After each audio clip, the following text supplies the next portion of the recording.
America कई चुनौतियों का सामना कर रहा है इन दिनों, जिसमें से एक है कुदरती कहर। बर्फीले और भीषण तूफान ने जनजीवन को पूरी तरीके से ठप कर दिया। जल्दी से आपको तस्वीरें दिखाते हैं। आप देखिए तस्वीरें, किस तरह से हवाई सेवाएं ठप हो गई हैं और लाखों घर अंधेरे में डूबे हुए हैं। यह है तस्वीर इस वक्त अमेरिका की। बर्फीले तूफान की चपेट में पूरा अमेरिका ठप पड़ा हुआ है। जरा फुल स्क्रीन तस्वीर आप देखिए। इस बर्फीले कहर ने, इस तूफान के कहर ने 11,000 से ज्यादा फ्लाइट्स को कैंसिल करवाई।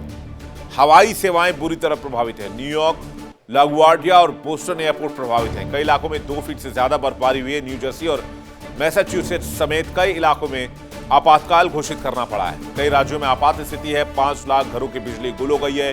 ठंड और बर्फ ने जनजीवन अस्त व्यस्त कर दिया है। न्यूयॉर्क शहर में 6 साल में पहली बर्फबारी की वजह से स्कूल बंद है। तूफान का सबसे बड़ा असर बिजली सप्लाई पर पड़ा है। 5 लाख से ज्यादा घरों में बिजली नहीं मिल पा रही है। हालात की गंभीरता का अंदाजा ऐसी बात से लगाया जा सकता है कि 8 राज्यों में 1 फुट से ज्यादा बर्फबारी रिकॉर्ड की गई। सड़कों पर गाड़ियां फंसी हुई हैं। स्कूल बंद हैं। प्रशासन हाई अलर्ट पर है। मैसाचुसेट्स के कुछ हिस्सों में ड्राइवर्स को सड़क से दूर रहने का ऑर्डर दिया गया है, क्योंकि स्नोप्लो क्रू राज्य के साउथ कोस्ट पर बर्फ हटाने वाली टीमों को मुश्किलों का सामना करना पड़ रहा है। गवर्नर मौरा हीली ने कहा है कि हमें सड़कों पर फंसी हुई कई कारों की रिपोर्ट मिली है, जो बचाव टीम के लिए मुश्किल का सबब बन रही है। मैनहट्टन के सेंट्रल पार्क में रविवार से सोमवार तक 20 इंच यानी कि 50 सेंटीमीटर बर्फबारी हुई।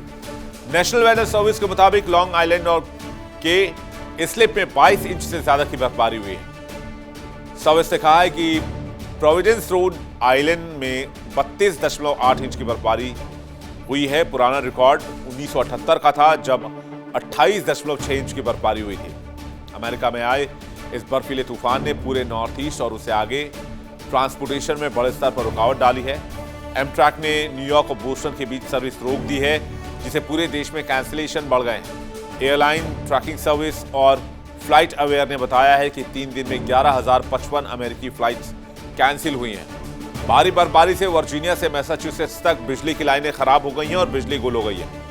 इसकी वजह से 5,19,232 घरों में बिजली नहीं थी। मैसाचुसेट्स में सबसे ज्यादा 2,82,024 घरों में बिजली गुल हो गई। इसके बाद न्यू जर्सी में 93,090 घरों की बिजली गुल हुई।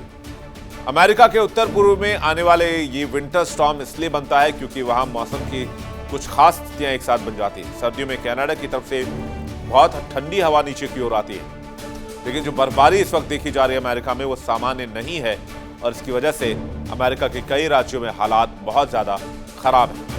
देखिए इंडिया डेली 24/7 अब आपके स्मार्ट टीवी पर।